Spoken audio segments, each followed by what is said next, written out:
तो ये जो गोष्ठियाँ हुई, इनका मुख्य उद्देश्य ये था कि युवा के मन में जो प्रश्न चल रहे हैं अभी के समाज में, इस परिप्रेक्ष्य में क्या प्रश्न हो सकते हैं, तो उसमें हमने मुख्य रूप में 3 थीम में कुछ प्रश्नों पर चर्चा की। कुछ प्रश्नों के उत्तर के समाधान भी मिले और कुछ नए प्रश्न भी बने। तो कुछ युवा परेशान भी हुए कि मैं कुछ प्रश्न लेके आया था, मेरे प्रश्न कुछ और बढ़ गए। तो प्रश्न बढ़ना ठीक है, प्रश्न अच्छे हैं, जिज्ञासा होना अच्छी बात है, पर जिज्ञासा का समाधान भी होना चाहिए। अगर हमारे पास सिर्फ सवाल ही है और उसके उत्तर नहीं है तो क्या हम ठीक से जी पाएंगे? क्या लगता है? तो सवाल के जवाब मिलने चाहिए या नहीं मिलने चाहिए? मिलने चाहिए, ठीक बात। तो इस पूरी भूमिका को अगर देखने जाएंगे तो इन मुद्दों पे जो भी हमारी चर्चा हुई है और जो सवाल हमारे बने हैं, कुछ साथियों ने प्रयास किया कि उसके उत्तर कैसे मिल सकते हैं, और उनके भी सवाल आपके जैसे ही सवाल थे।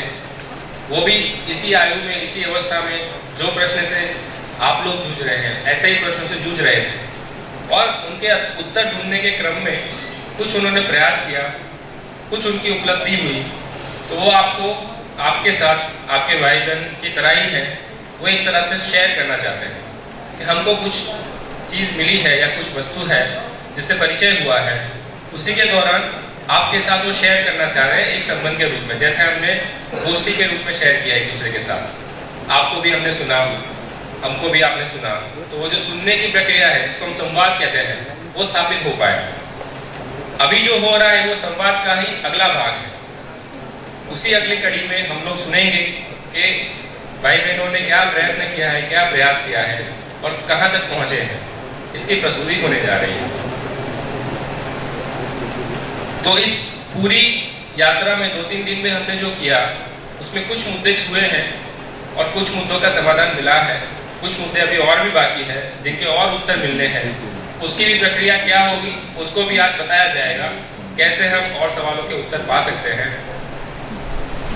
जैसे मैं अपनी बात करूँ तो कुछ सवाल रहते ही हैं मन में, और जब सवाल का जवाब मेरे पास होता है तब मैं विश्वास में रहता हूँ। तो क्या हमको विश्वासपूर्वक जीना है या नहीं जीना है? हाथ खड़े करिए, विश्वासपूर्वक जीना है या नहीं जीना है? जीना है। तो कैसे जी पाए, कैसे समाधान हो पाए, कैसे उत्तर मिल पाए, इन्हीं सब बातों को सब युवा भाई बहन रखेंगे। तो हम इनकी प्रस्तुतियां बहुत धैर्यपूर्वक सुनेंगे, और जो भी हमारे सवाल है हो सकता है उसके जवाब भी हमें मिले या आगे जवाब मिले की संभावना भी हमको दिखे। तो आपसे यही विनय है कि आप उनको धैर्यपूर्वक सुनेंगे। मैं शुरुआत करना चाहूँगा।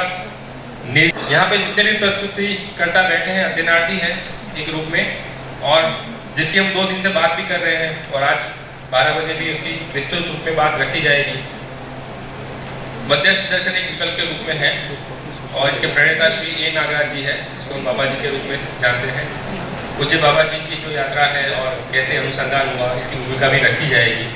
उसी दर्शन की रोशनी में कुछ शिक्षा संस्थान है जिसमें युवा प्रतिभागी एक तरह से अध्ययन अभ्यास कर रहे हैं, और आप लोग कर सकते हैं उस रूप में।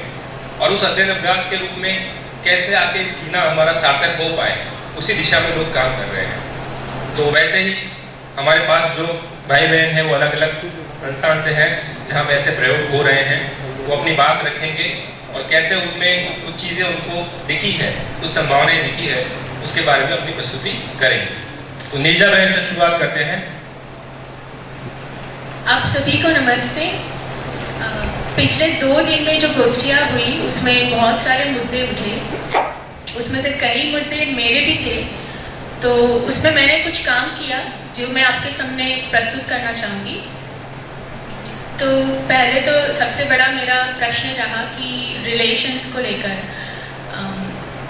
मतलब हम सभी को पता है रिलेशंस का क्या इम्पोर्टेंस है, और पर फिर भी उसको हम लोग स्मूथली नहीं कर पाते।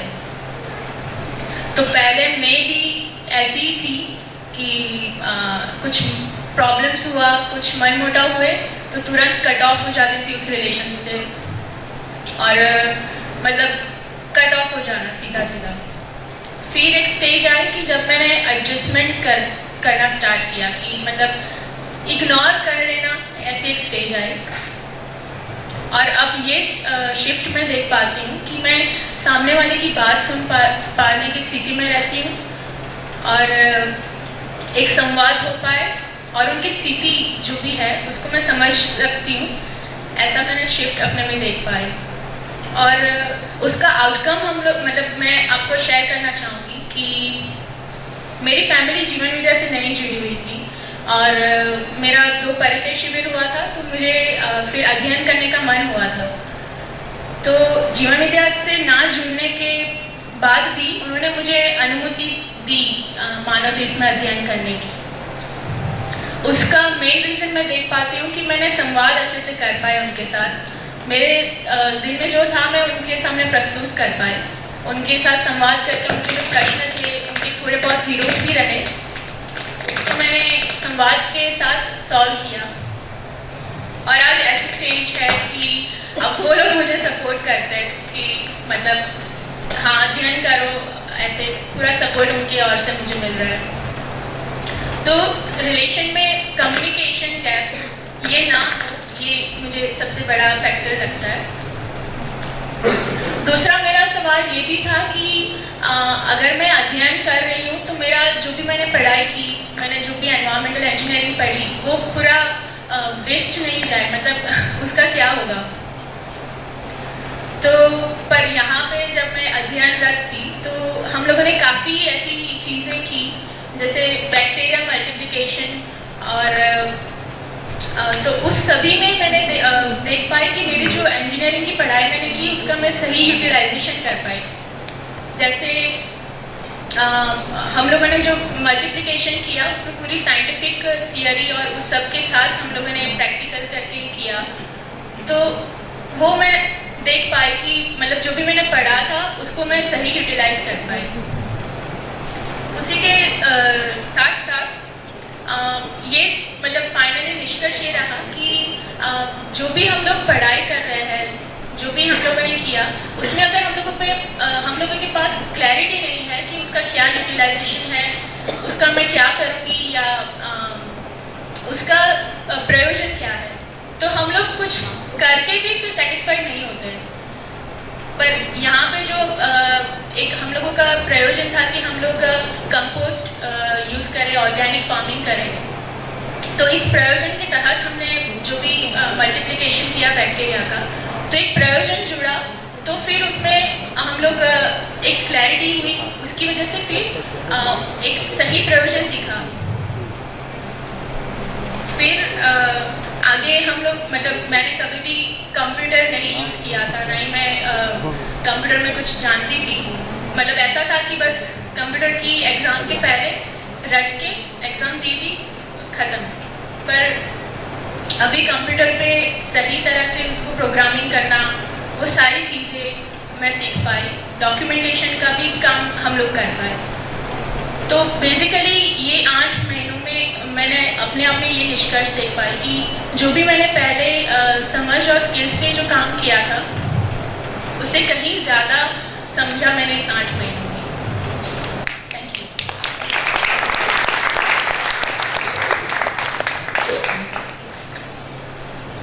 तो हम सभी लोग शिक्षा पे बहुत सारी चर्चा किए पहले दिन, और हम सभी लोगों को ऐसे दिखा कि जो हम अभी सीख रहे हैं ना उसका प्रयोजन नहीं समझ में आ रहा है, और क्योंकि हम ये क्यों समझ रहे हैं या क्यों सीख रहे हैं ये समझ में ना आने से लोगों को उसमें या हम सभी को उसमें रुचि नहीं हो पा रही है। तो एक बहुत अच्छी बात निर्जा दीदी ने शेयर की कि कैसे वो उसको जोड़ते हुए यहाँ पे 8 महीने में उसका प्रयोजन देख पाए, और शिक्षा में क्या बदलाव, क्या हम उसको जोड़ सकते हैं, इसका एक बहुत अच्छा बात दीदी ने रखा। इसके बाद गुंजन भैया अपनी बात रखेंगे।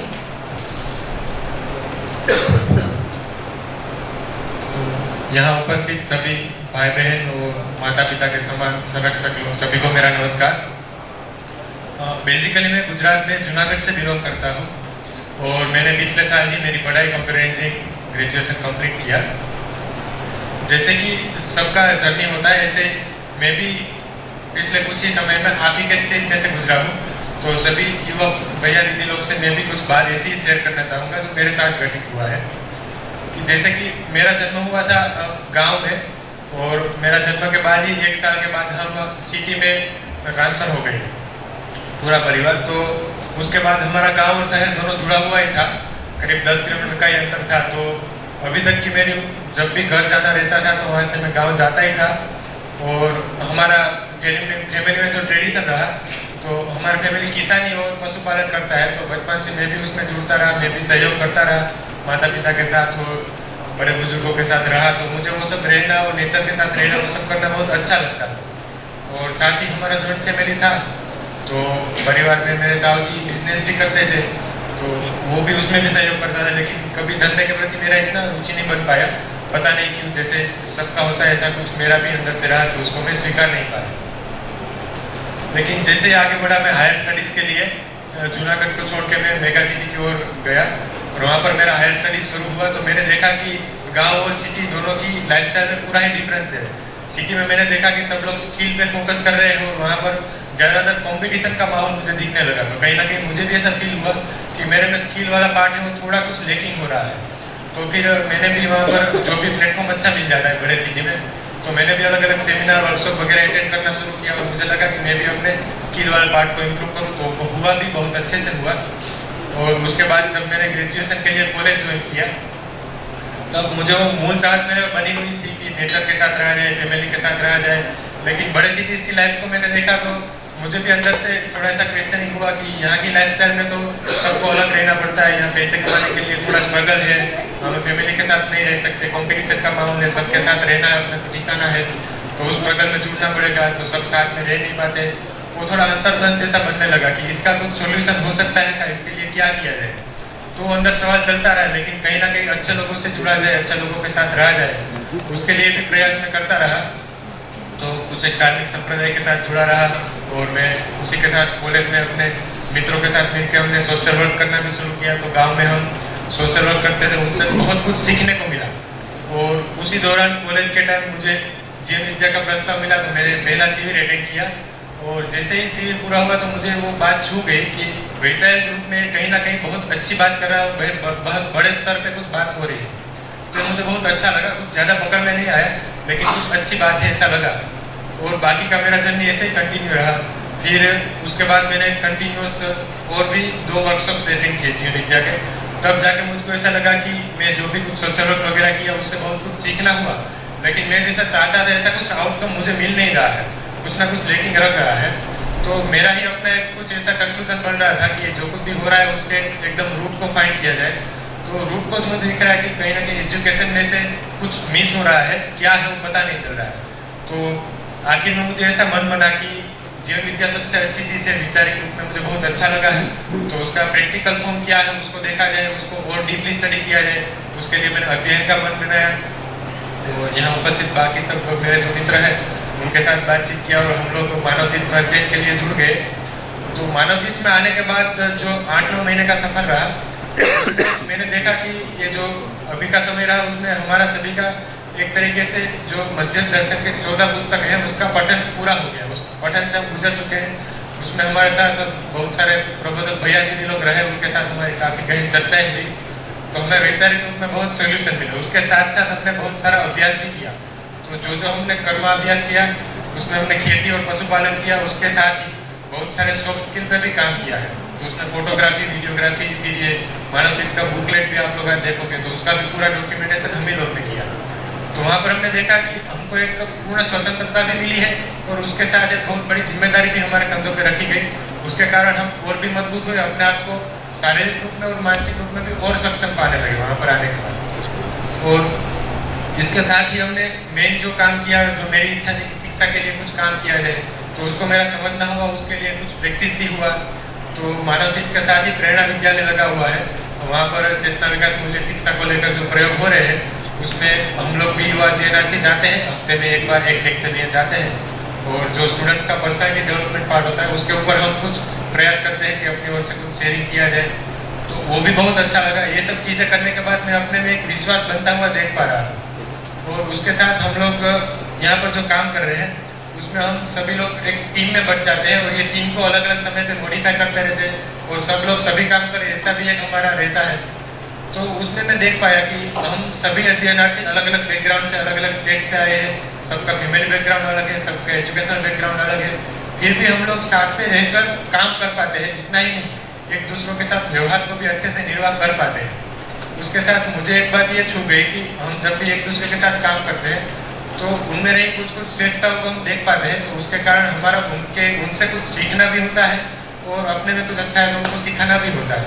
तो ये हम युवा पीढ़ी में एक दूसरों के साथ जो लेकिंग रहता था बाहर के वातावरण में, उनको मैं यहाँ पर इम्प्रूव होता हुआ अपने में देख रहा हूँ। और इसके साथ ही मेन चीज़ ये रहा कि अपना जो वैचारिक रूप में मानव तीर्थ में देखा जाए तो एक बड़ा संस्थान है, तो बाहर से बहुत सारे मेहमान लोग आते हैं, प्रबोधक भैया दीदी लोग भी आते हैं, तो वो सब लोग आते हैं, वो सब इतने अपने अपने एरिया के कुछ एक्सपर्ट्स लोग हैं जिन्होंने कुछ बड़े फलक पे कुछ किया है, उनके साथ बैठना होता है, उनके साथ हमारी बातचीत होती है, तो उनसे हमारा स्किल लेवल पे बहुत कुछ जानना होता है। तो इसके कारण अलग अलग वातावरण से लोग आते हैं, तो हमारा एक सोचना भी बनता है उस बड़े प्लेटफॉर्म पे। तो उसके कारण मैं देख पा रहा हूँ कि मेरे अपने में एक वैचारिक खुलापन बन गया है और मेरा दृष्टिकोण एक पूरा बदल रहा है, जो विशालता की ओर बढ़ रहा है। ऐसे ऐसे चेंजेस मैं अपने पा रहा हूँ इतने पिछले 9 महीने में। तो मुझे लगता है कि यहाँ पर जो भी 2 दिन में मैंने सब युवा भाई बहन से सुना है, तो मुझे कहीं ना कहीं ऐसा फील हुआ कि ये सब भैया दीदी लोग भी मेरे जैसे ही किसी स्टेज से गुजर रहे हैं। तो मैं भी ऐसा चाहूँगा कि अगर आपको भी कहीं ऐसा फील हो रहा है जैसा मुझे हुआ अपनी जर्नी में, तो आप भी एक बार सोचिए, अपने अंदर झांकिए, और कहीं ना कहीं आपको आवश्यकता लगती है तो आप भी अध्ययन में जुड़िए और अपने आप को अध्ययन अभ्यास में प्रस्तुत होने का, अपने आप को तैयार करने का एक सुवर्ण अवसर सभी के पास यही, तो उसका पूरा फायदा लीजिए। धन्यवाद।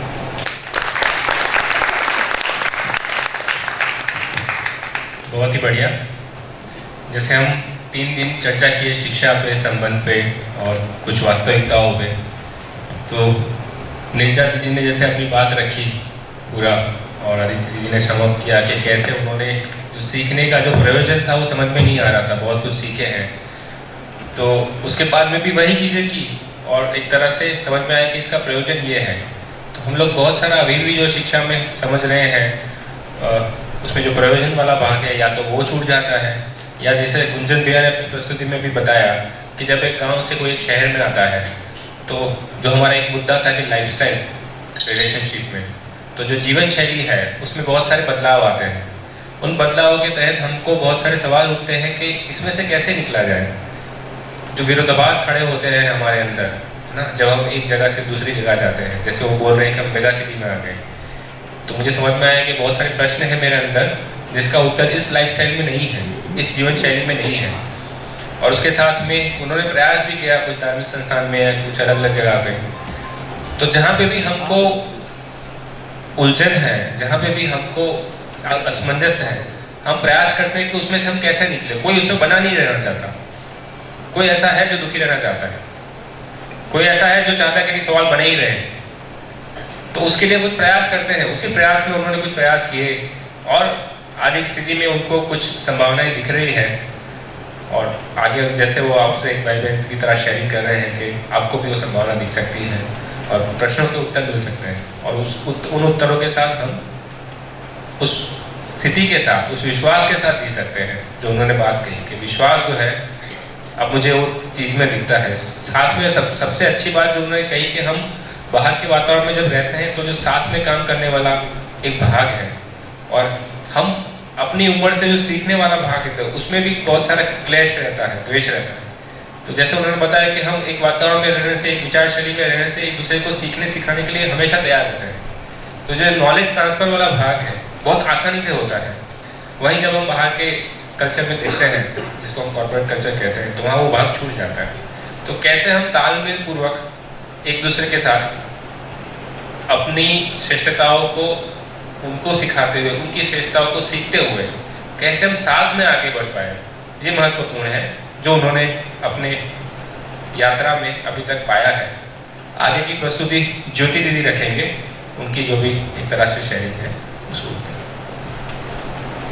सभी को नमस्ते, मेरा नाम ज्योति है और मैं दिल्ली से हूँ, प्रॉपर दिल्ली से। जैसे 2 दिन की जो गोष्ठियाँ हुई तो उसमें जितने क्वेश्चन हमारे जो रूम में थे, जिनके जो क्वेश्चन निकल रहे थे, सेम क्वेश्चन वो भी मेरे भी पहले ही थे, मेरे भी थे। और कुछ कुछ अभी भी है, ऐसा नहीं है कि सारे सॉल्व हो गए, पर अभी भी है। और मेरा जो जीवन विद्या से जुड़ना हुआ वो 2015 से हुआ। तो जैसे ही मतलब पहचान को लेके सबके मन में ही आता है कि हम लोग जब अपने बारे में किसी भी प्रेजेंटेशन में बोलते हैं या किसी से भी हम लोग मिलते हैं तो अपना एक रखते हैं कि मैं अपना जो भी बोलूँ अपने पहचान के साथ में बोलूँ।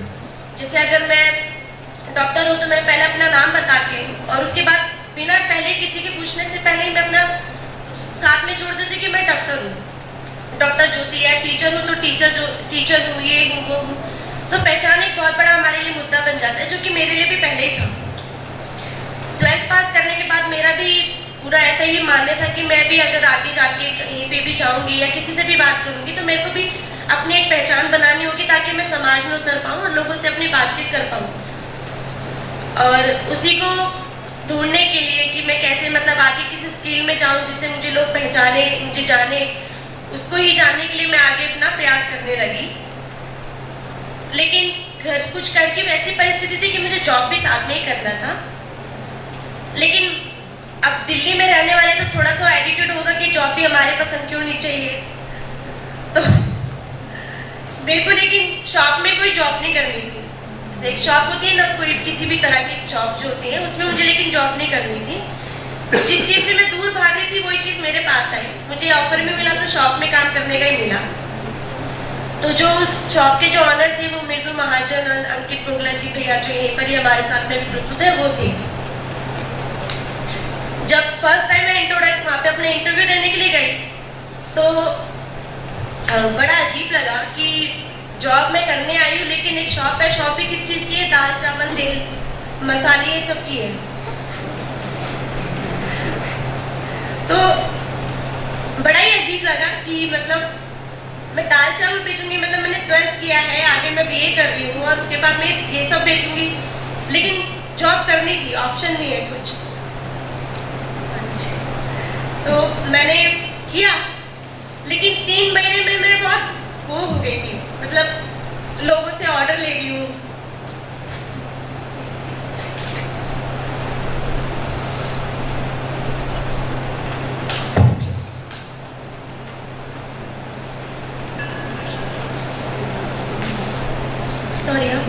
मतलब अजीब लगने लगा कि मैं फोन करके लोगों को बोल रही कि आप हम लोग दाल चावल बेचते हैं, चावल इतने रुपए किलो है, ये इतने रुपए किलो है, बहुत वो लगता था।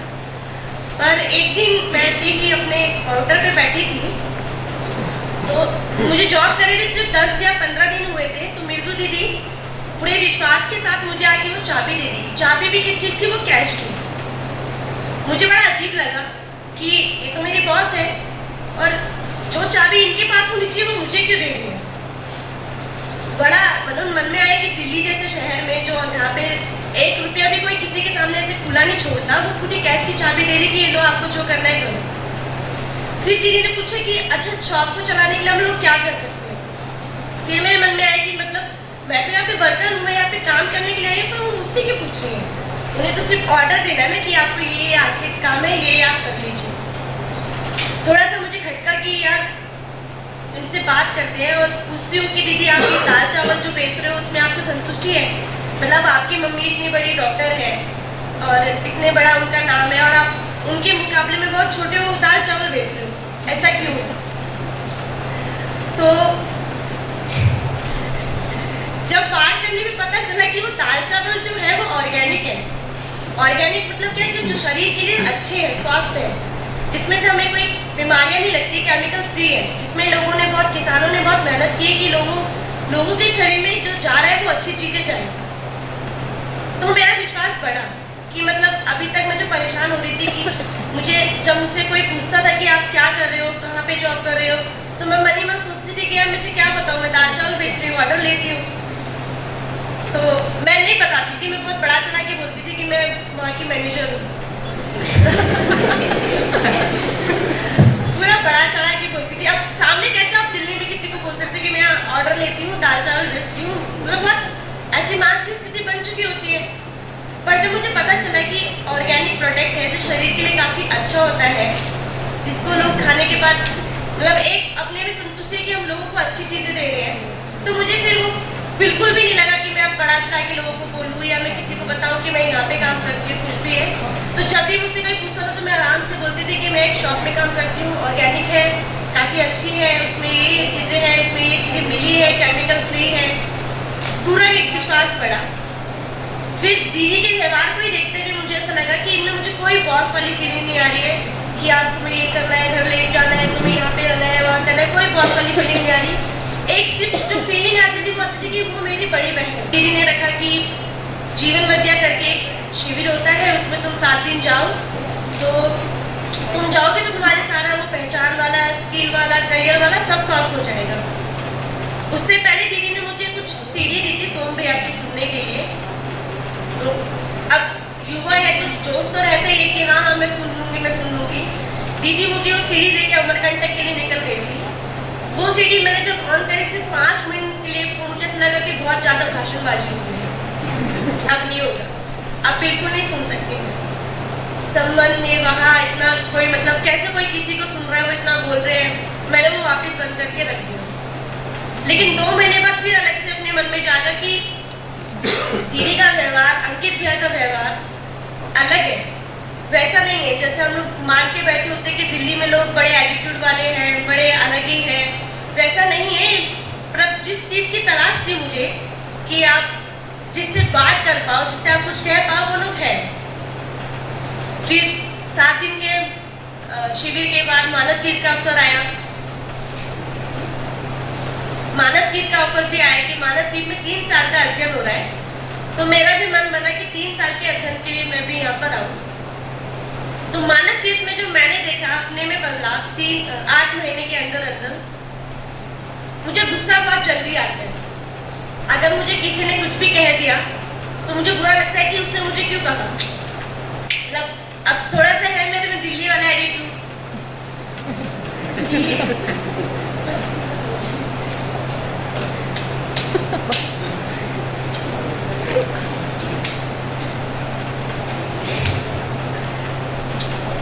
तो मतलब जैसे हम 3 बहनें हैं जो मानव जीत में रुकी हैं, 3 महीने का पहले का एक्सपीरियंस है कि 3 महीने में हम लोग मतलब मैं एक दूसरे को बिल्कुल नहीं सुन पाती कि मैं मुझे क्यों ऑर्डर दिया, आप अपना काम करो, वो अपना काम करें। लेकिन 3 महीने के बाद जो मैंने बदलाव देखा कि मैंने देखा कि हम लोगों के बीच में जो संबंध है, जो संबंध मैं मृदु दीदी के साथ जोड़ना चाह रही थी, वो उनके साथ भी जोड़ पाई, क्योंकि मैंने उस मूल्य को पहचाना कि हम ये जो चीज़ सीखने के लिए आए हैं, अगर हम चाहते हैं कि मानव के साथ हम निर्वाह कर पाए, तो निर्वाह करने के लिए पहले मुझे सुनना भी पड़ेगा। वो मैंने उन लोग के साथ में किया, गौ पालन किया। गाँव में मैंने कभी भी कोई गाय को टच नहीं किया, कभी कोई दूध नहीं निकाला। लेकिन अभी इतना विश्वास बन चुका है, वहाँ पे 5 गाय है तो 5 गाय का आराम से दूध निकाल सकते हैं। श्रम के प्रति मेरा विश्वास बढ़ा कि श्रम हम लोग मतलब श्रम के प्रति मेरा विश्वास बढ़ा कि मैंने कभी लाइफ में खेती नहीं करी, लेकिन हाँ अब मैं बहुत खुश हूँ कि तो जो मैं ऑर्गेनिक चीज़ के लिए इतना पीछे भाग गई थी, उसका मुझे पूरा मूल्य समझ में आया कि किस तरह से किसान एक पूरी मेहनत करता है, तब जाके हमें पूरा सही प्रोडक्ट उनके सामने बेचते हैं। अभी हम 12 लोग हैं, 12 लोग में जो 3 महीने का जो मेरा पहले था कि मैं किसी को कुछ नहीं सुनना, समझना, गुस्सा हो जाना, चले जाना, लेकिन अभी एक ऐसी पूरी स्थिति बन चुकी है कि मैं 12 लोग के साथ दावे के साथ कह सकती हूँ, 12 भी नहीं, इनफैक्ट अगर और भी कोई लोग नए आएंगे तो उनके साथ भी मैं संबंध अच्छे से बना पाऊंगी। ये मेरी 8 महीने की जर्नी है।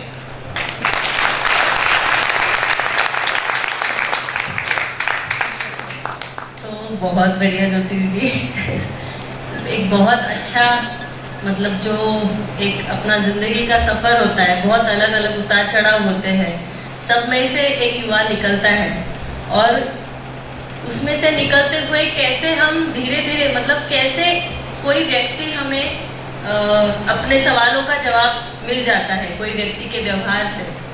तो ये जो संबंध है ना, कितना पावरफुल चीज़ है, ये समझ में आता है ना। तो ये संबंध को लेकर फिर जो हम सम्मान पाना चाह रहे हैं, हम चाह रहे हैं कि कोई हमें जाने, तो अभी तो हम कुछ पद, पैसे, कुछ और चीज़ों में उसको ढूंढने की कोशिश करते हैं, और धीरे धीरे यहाँ पे दिखता है कि ये कैसे हम एक दूसरे के साथ निर्वाह करते हुए, हमको ऐसा लगता है हम साथ साथ होने से ही हमारा सम्मान हो रहा है। तो हम जो एक दूसरे के साथ रह पा रहे हैं, ये जो ताकत है साथ में आने की, है ना, ये जो ताकत है ये ही है कि हम यहाँ पे देख पाते इन सभी में, इन सभी युवाओं में, और सभी ने अपने अपने तरीके से प्रयास किया है, बहुत बढ़िया से प्रयास किया है, और अपने अलग अलग जो शोध के मुद्दे होते हैं, जैसे हमने भी बहुत सारी चर्चाएं की, उसमें हर एक व्यक्ति के अपने अपने मुद्दे होते हैं, अपने अपने समस्याएं होती है, उसका समाधान मिलने से जो विश्वास झलकता है ना, वो अभी हम ज्योति दीदी के इसमें देख पाए। बहुत बढ़िया। फिर आगे सागर भाई को बोलती हूँ, वो अपनी प्रस्तुति रखेंगे। सभी को नमस्ते। मेरा नाम सागर है। मैं अभी अछोटी में समझने के क्रम में लगा हूँ। जैसा कि ज्योति दी ने कहा कि उनका पहचान का मुद्दा था, तो वैसे ही अलग अलग हमारे मुद्दे रहते हैं युवाओं के। तो उसमें से जो प्रधान मुद्दा मैं फेस करता आ रहा था, वो एक था कि जो अट्रैक्शन वाला, आकर्षण वाला, जो हम युवाओं में बहुत ही बड़ी दिक्कत होती है कि अपोजिट जेंडर की तरफ जो एक अट्रैक्शन होता है, तो वो मैं यहाँ रायपुर जैसे छोटा शहर है तो वहाँ पे भी देखा। फिर मेरा रहना कुछ पूना, बेंगलोर और अलग अलग जगह हुआ, कलकत्ता। फिर गांव में भी कुछ गांव में भी जाना होता था, तो मैं मतलब मोटा मोटी देख पाया कि ये जो मुद्दा था वो कम ज़्यादा करके हर जगह देखने को मिलता था कि आखिर ये क्या है जो फिजिकल अट्रैक्शन है, तो ये क्यों हो रहा है, क्या हो रहा है। तो अपने दोस्तों में और सब जगह देखता था। फिर मैं अपने अंदर देखता था, तो मुझे अपने अंदर भी दिखता था कि हाँ, मैं भी इस समस्या से परेशान हूँ। तो आखिर ये है क्या। तो मतलब बहुत सारे मुद्दे तो मैं विचार करता था, सोचता था, तो कुछ समाधान पे पहुंच जाता था, लेकिन इसको मैंने ऐसा मान लिया था कि ऐसा ही है, मतलब मानव ऐसा ही है करके, तो शायद ऐसा होता ही है अट्रैक्शन और ये सब। लेकिन फिर जब मेरा यहाँ पे जुड़ना हुआ, अध्ययन हुआ, तो एक चीज़ मैं देख पाया कि कहीं ना कहीं जितनी भी जगह मैं ये मुद्दे देख पा रहा था और जहाँ जहाँ इसकी इंटेंसिटी ज़्यादा थी, मतलब जितने ज़्यादा लोग अट्रैक्शन में थे, तो मैं ये देख पाया कि इसका मूल कारण, दो मूल कारण दिखे मुझे अध्ययन करते हुए, कि एक तो संबंध जो है, उस संबंध में एक खोखलापन था।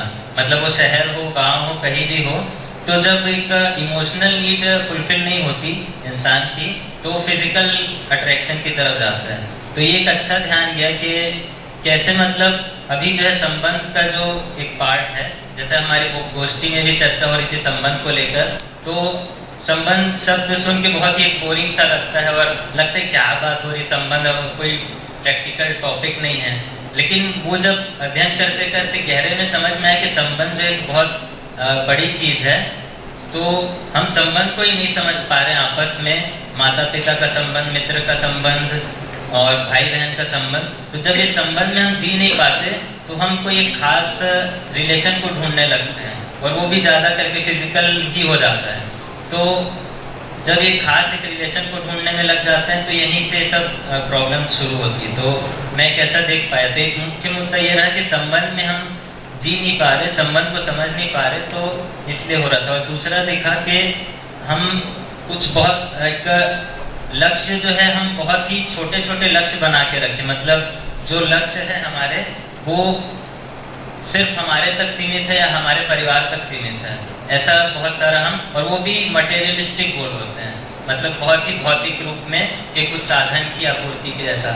तो मैं ये देख पाया कि जब जब कोई व्यक्ति जो था, अगर लक्ष्य उसका कुछ लोगों में कुछ अच्छा हो जाए, या फिर मेरे में ही कुछ अच्छा हो जाए, परिवार में कुछ भौतिक से ऊपर कुछ अच्छा हो जाए, ऐसा कुछ लक्ष्य अगर बनाते थे, तो इसमें भी देख पाया कि वो जो फिजिकल अट्रैक्शन वाला चीज़ है वो कम होता हुआ दिखता है, मटेरियलिस्टिक वाला। तो ये दो मुख्य मुद्दे मैं अपने आप में देख पाया और अध्ययन में समझ में आया कि जो हम इस युवाओं में जो अभी प्रॉब्लम है फिजिकल अट्रैक्शन वाला, वो इन दो मुद्दों के कारण खास करके दिखता है कि हम संबंध में नहीं जी पा रहे हैं प्रॉपरली, और हमारा लक्ष्य जो है बहुत ही मटेरियलिस्टिक और बहुत ही छोटा और उसका आयाम बहुत कम है। तो बस मैं अभी मेरे मुद्दे में यही रखूंगा। धन्यवाद। बहुत ही बढ़िया। कैसा लग रहा है सुन के? ठीक लग रहा है? तो जैसे हमने सभी युवाओं की प्रस्तुति सुनी, सबके जो प्रश्न हैं सब अलग अलग हैं, और सबके जो मुद्दे भी आप देखेंगे, जैसे उन्होंने भी बोला अट्रैक्शन, अब ये भी किसी के लिए मुद्दा हो सकता है और बहुत ज़्यादा लोगों के लिए भी हो सकता है आज के समय में। तो ऐसे संवेदनशील मुद्दों पे कैसे काम किया जाए? क्योंकि कई बार ऐसा लगता है कि तो स्वाभाविक है, नेचर में ऐसा ही है ना। अगर मान लो इस प्रश्न का उत्तर नहीं मिलता तो क्या समाज में क्या हो सकता है, उसकी कल्पना भी आप कर सकते हो, और आजकल जो समाज में घट रहा है वो भी आपके सामने है। तो अगर ऐसी छोटी छोटी बातें संबंध को लेकर अगर हमारी शिक्षा में आती है और हमको उसका प्रयोजन समझ में आता है जब, तो उसके साथ जीना बन पाएगा कि नहीं बन पाएगा? बन पाएगा। तो उसी बात के जो सागर भैया ने बात रखी पूरी, कि जैसे ही मुझे समझ में आया कि जहाँ संबंध में कमी है, जहाँ इमोशन में कमी है, वहाँ हम ऐसी चीज ढूंढते हैं, तो उस कमी को भरने के लिए हम कहीं कहीं भागते रहते हैं, और उस कमी को कैसे पूरा किया जाए, तो वो समझ के ही पूरा हो सकता है। समझ की जो पूरी वस्तु है वो अगर शिक्षा का भाग बनती है, तब जाके हम विश्वासपूर्वक कह सकते हैं कि हम संबंध में जी पाएंगे। और आखिर में अगर संबंध में जी भी पाते हैं तो उससे जो वास्तविकता है या जो रियलिटीज है, या जिसको हम अध्यात्म में भी कल बहुत सारी चर्चा किया, सुबोध भैया ने, प्रदीप जी ने, बालमुकुंद भैया ने जो हमारे साथ चर्चा किया, उसमें से भी वही कहा कि अंत में जिसको हम कह रहे हैं कि खुशी कैसे हम भी जी सके, उत्सव पूर्वक लोग भी जी सके, अंत में तो सबका लक्ष्य और चाहना ही है। तो ये चाहना भी जो पूरी हो वो कैसे हो पाए, उसके लिए अध्ययन प्रस्ताव है। प्रस्ताव के रूप में ये आप सबके सामने प्रस्तुत है। अगली प्रस्तुति हमारे साथ बारबरा जी रखेंगे। वो इंग्लिश में बोलेंगे, हम ट्रांसलेट कर देंगे। Will translate in Hindi whatever you speak. या will be translating. So you just speak the whole speech, we'll translate afterwards. Okay. वो पूरा अपना बात रखेंगे, उसके बाद हम संक्षेप में उनका अनुवादन कर देंगे। So good morning everybody. My name is Barbara. I'm coming from Czech Republic. I was born and raised there. I'm 29 years old and I finished my master degree in music education 3 years ago. And since then I am traveling around the different countries of the world, working and knowing the cultures of the people. So if I would ask myself more or less 1 year ago if whether a human is a consumer or a producer, my answer would most likely be a consumer. Why is that?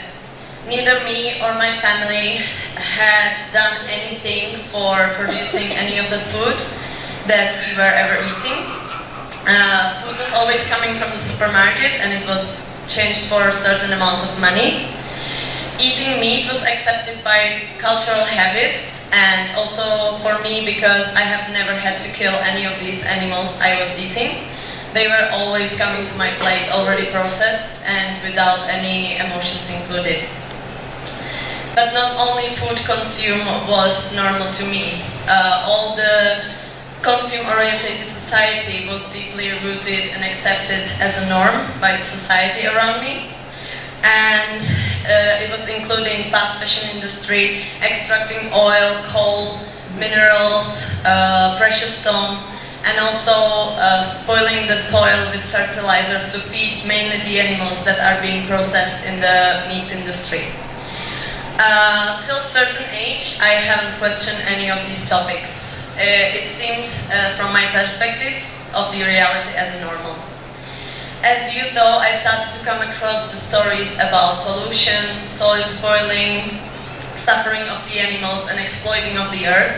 And I slowly started to create a different picture about the world that I am living in. I started to realize that by the consuming way of living, we are slowly but surely killing the earth that is the mother and the real mother of all being. The realization of the fact that we are the one who needs the nature and that our well-being is closely connected to well-being of earth, I started to rethink how am I actually living. Till that point, all of my actions was with just individualistic thought. What is good for me, what tastes good, what feels good, or whatever makes me look good. I have never thought about the larger impact of my actions. After observing my own way of living, I started to search for an alternative. How can I live sustainably without exploiting the nature and other human being, and what is my role in this world? For a long time, I became of thought that I can change the world or save the world by caring about the environment only. I started to reduce and recycle my waste. I stopped to support the fast fashion industry. I rapidly reduced my meat consumption, and promoting of environmentally way of living became my lifestyle. Even though it seems as a solution for me for a long time, at the same time, the ignorance that I felt from the larger society to these issues was creating more friction between me and the humankind in general. I started to blame the others for not caring, and I felt helpless by not being able to change the world. I started to slowly give up on humanity and started to think that there is no solution to these issues. Last year, though, while traveling by chance, I came across the Center for Harmonious Coexistence in Canada, and I took a workshop of Madhya Darshan.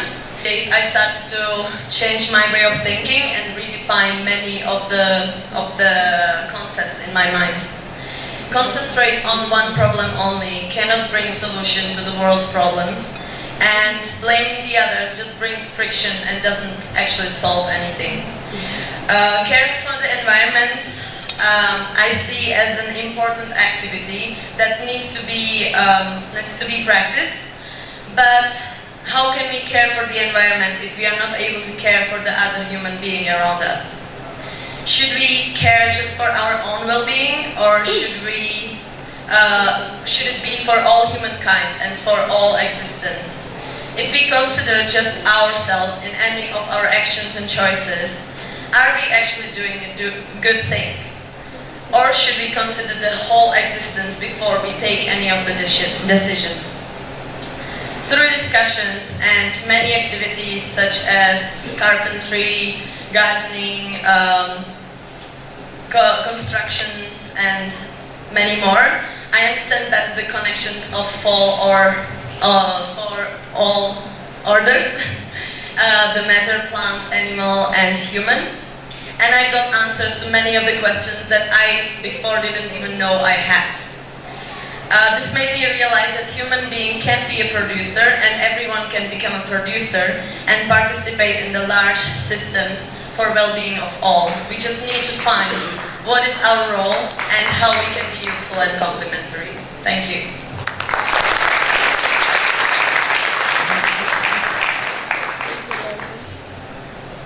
तो Barbara दीदी Canada check Republic से है, और उनका जो बचपन गुजरा तो उसमें ये दिखा कि वो सभी मतलब जो भी आदमी है वो कंज्यूमर है, सब कुछ खरीदता है, कोई कुछ पैदा कर सकता है ये स्थिति नहीं थी।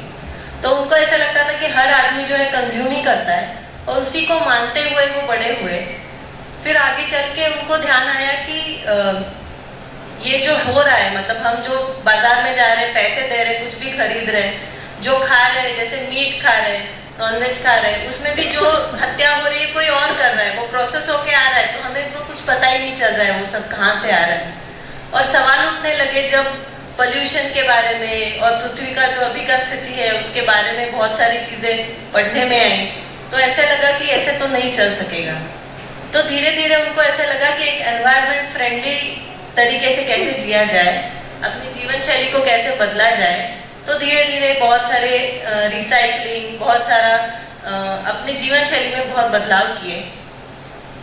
आगे उनको ऐसे दिखा कि ये करते हुए धीरे धीरे ऐसा हुआ कि सामने वाले व्यक्तियों पे बहुत सारा उनको दोषारोपण लगने लगा कि अरे ये व्यक्ति तो ये नहीं कर रहा है, ये व्यक्ति तो ये नहीं कर रहा है। तो धीरे धीरे लोगों के प्रति विरोध होने लगा कि ये सभी लोग जो है वो इससे विरोध में कुछ काम कर रहे हैं।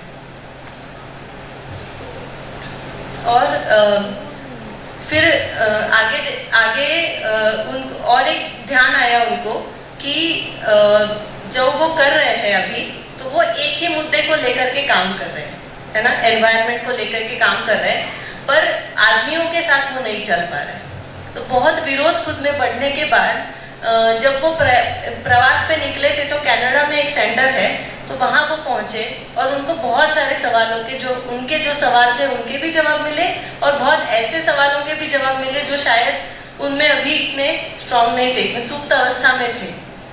और उनको ऐसा लगा कि हम मतलब वो वहां पे रुकने के बाद तुरंत ही उनको लगने लगा कि नहीं, हम लोगों के साथ काम कर सकते हैं और अगर हमको एनवायरनमेंट के साथ काम करना है तो हमें लोगों के साथ भी काम करना होगा।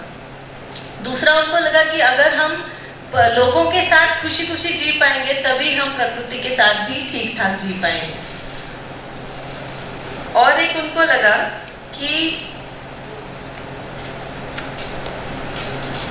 हाँ, बहुत सारी जो एक्टिविटीज उन्होंने की, तो उसमें जैसे खेती करना है और कारपेंट्री करना है और बहुत सारी चीजें जो उन्होंने की, उससे उनको ये पता चला कि आदमी जो है वो प्रोड्यूसर बन सकता है, उत्पादक बन सकता है।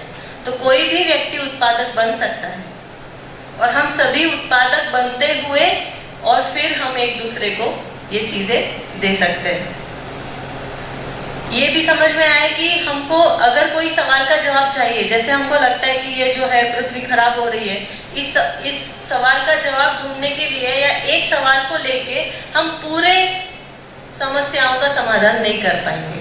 तो उसलिए बहुत जरूरी है कि हम पूरे ये जो पूरा डिजाइन है, ये जो पूरा अस्तित्व है, उसमें प्रकृति कैसी है, मानव कैसा है, और ये सब हम समझते हुए अगर निर्णय लेते हैं तो हमें ध्यान आता है कि हम किस तरीके से आगे चल पाएंगे। तो एक जो पूरी समझ है उसी के आधार पे चलने से हम अपने सवालों को भी जवाब कर पाएंगे, समस्याओं का भी समाधान कर पाएंगे और सभी के साथ खुशी खुशी संबंध पूर्वक चल पाएंगे। तो ये बात बारबरा दीदी ने रखी थी।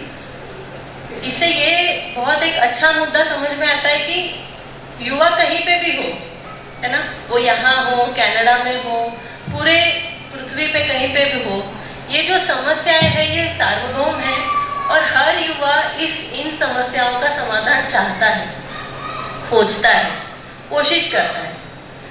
तो ये जो सार्वभौमता है, मतलब जो भी हम सोचे, क्या वो हर व्यक्ति के लिए लागू हो सकता है? क्या लगता है आपको, सभी के लिए लागू होता है कि नहीं होता है? तो ये जो सार्वभौमता है इसको हम यहाँ पे देख पाते हैं कि हर व्यक्ति, वो कहीं पे भी रहे, वो अपने सोच को सार्वभौम बना सकता है, सभी की समझ एक जैसी हो सकती है। इसी के लिए ये जो समझ का प्रस्ताव है, ऐसा समझ में आता है। आगे अभ्युदय भाई अपनी बात रखेंगे। आप सभी दीदी भैया जी को नमस्ते। मेरा नाम अभ्युदय है और मैं छत्तीसगढ़ से हूँ और पढ़ाई अभी BCA फाइनल ईयर में हूँ और पढ़ाई के साथ साथ अध्ययन और अभ्यास भी कर रहा हूँ। विद्या से जुड़ना मेरा पहले से हो चुका था क्योंकि पापा पहले से जुड़े हुए थे, तो पापा के साथ आना जाना रहता था शिविरों में, तो उसमें समझ नहीं आता था पहले कि क्या इकाई क्या व्यापक है, लेकिन धीरे धीरे मन बनते गया और धीरे धीरे मन बना और फिर मानव तीर्थ का प्रस्ताव आ गया, फिर मैं मानव तीर्थ में आ गया, फिर अभी अध्ययन अभ्यास कर रहा हूँ वहाँ। और पहले मैं रहस्य टाइप का सोचता था, हर चीज रहस्य है करके, और फिर धीरे धीरे रहस्य जो है उसका उत्तर समझ आ गया कि हर चीज रहस्य नहीं है, हर चीज को समझ के जी सकते हैं और इसी क्रम में अभी जी रहे हैं। और मानव तीर्थ में उपलब्धियाँ ये रही कि मेरे को कुछ स्किल आता नहीं था, लेकिन मानव युद्ध में सभी चीज़ आने लगा। जैसे मेरे को ड्राइविंग नहीं आता था, ड्राइविंग किया, ट्रैक्टर चलाना सीखा, और अभी कारपेंट्री चालू हुआ है, उसको भी सीखेंगे। और गौशाला का भी जिम्मेदारी मिल गया था, उसको भी सीखा। और पहले मैं सोचता था कि पैसा ही सब कुछ है, लेकिन इसमें जुड़ने के बाद पता चला कि पैसे से भी बड़ा कोई और चीज़ है जो एक जीवन विद्या है, ये समझ में आया। और पहले जो है सेवा और श्रम में श्रम लगता था मेरा, मानसिकता बनी नहीं थी, लेकिन धीरे धीरे मानसिकता बनी सेवा और श्रम में, और अभी उसी क्रम में है और सीखने समझने में अभी लगे हुए हैं। बस इतना ही।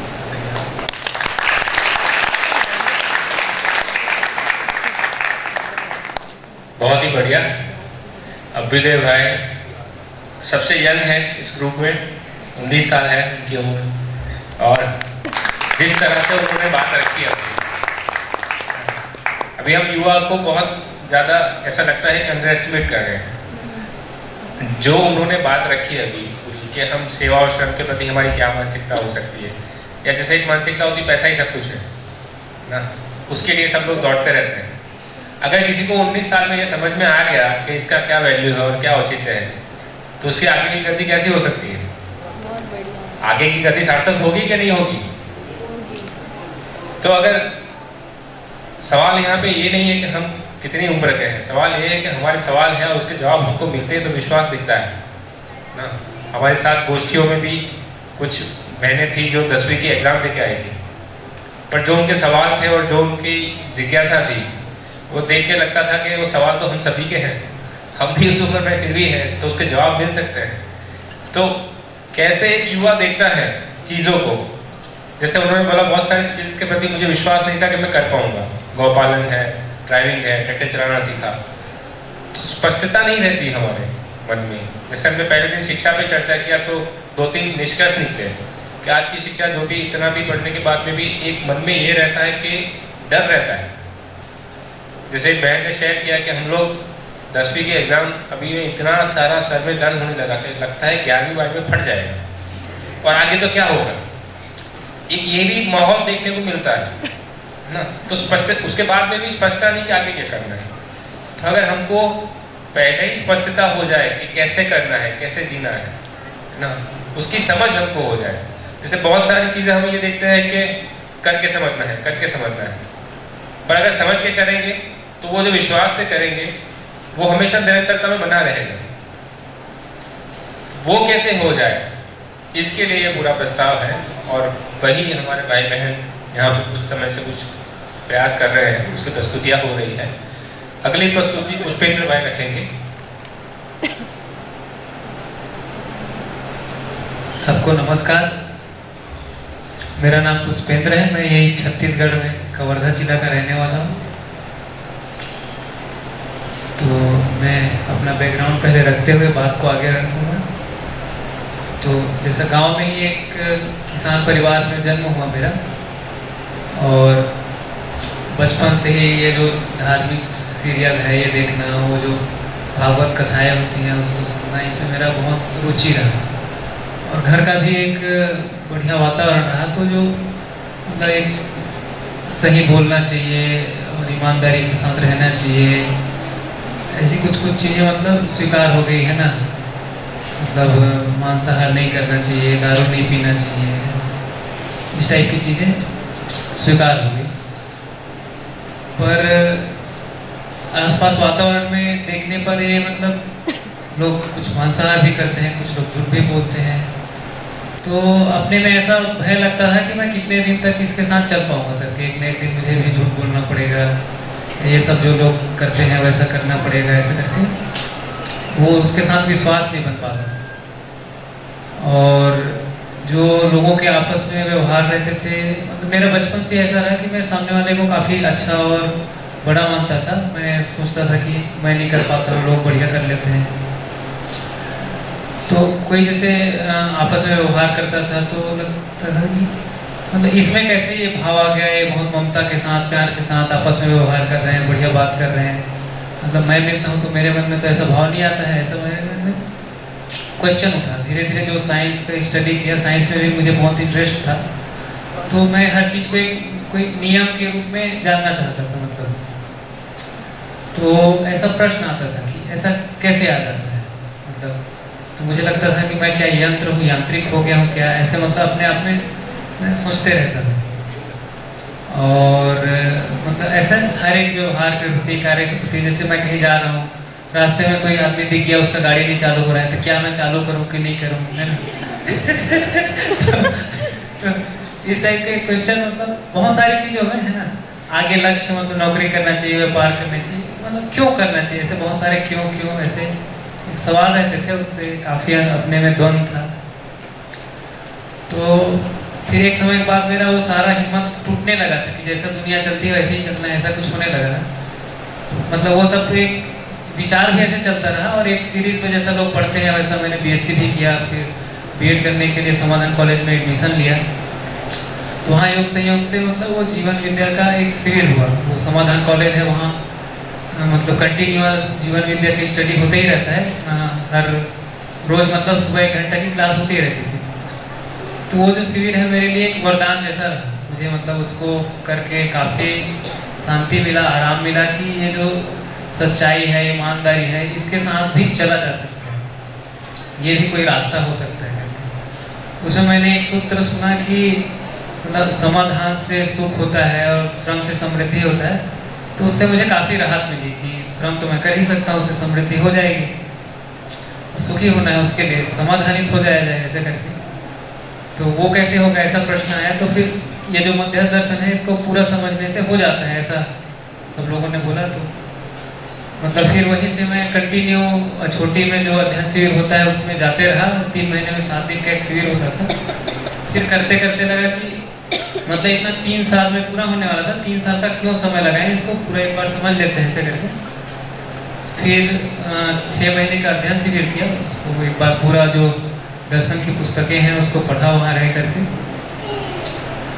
तो उसके बाद ही मतलब पूरा विश्वास तो नहीं बनता है, पूरा विश्वास नहीं बना, और कैसे समझा जाए इसको गहराई से, और कैसे विश्वास बने, ऐसा मन में था ही। तो उसी क्रम में उसी समय मानव तीर्थ की शुरुआत हो रही थी। तो उसी वर्ष शुरू हुआ, तो वहाँ से मानव तीर्थ आ गए।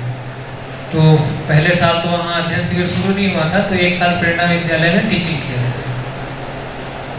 उसके बाद दूसरे वर्ष से 2018 से वहाँ पे अध्ययन शिविर शुरू हुआ। तो उसमें किए, तो उसमें फिर बहुत सारे जो जैसे श्रम वाला, वो तो सोच में था, एक विचार में, यहाँ श्रम करने का अवसर मिला, है ना। गौशाला हमने करके देखा, तो उसमें बढ़िया से वो चल गया गौशाला, तो उससे कुछ कर सकते हैं, ऐसा करने के प्रति विश्वास आया।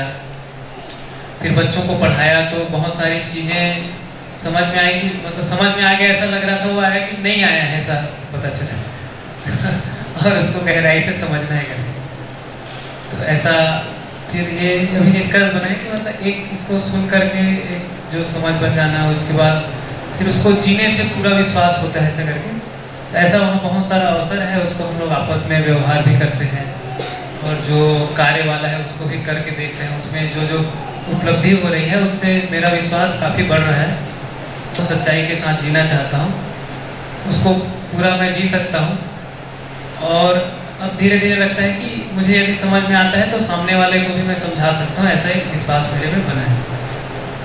तो यहाँ पर जो भी मतलब पार्टिसिपेंट्स आए हुए हैं, मैं उनको आमंत्रित करता हूँ कि यदि उनके भी मन में कुछ क्वेश्चन है, शंकाएँ हैं, है ना, जो वो करके देख चुके हैं, उनसे उनको समाधान नहीं मिल रहा है, तो वो ये जो मध्यस्थ दर्शन है वो एक प्रस्ताव है, ये भी एक रास्ता है, उसको अध्ययन करके इसको आजमा सकते हैं और उसको देख सकते हैं कि इसमें विश्वास बनता है कि नहीं। धन्यवाद।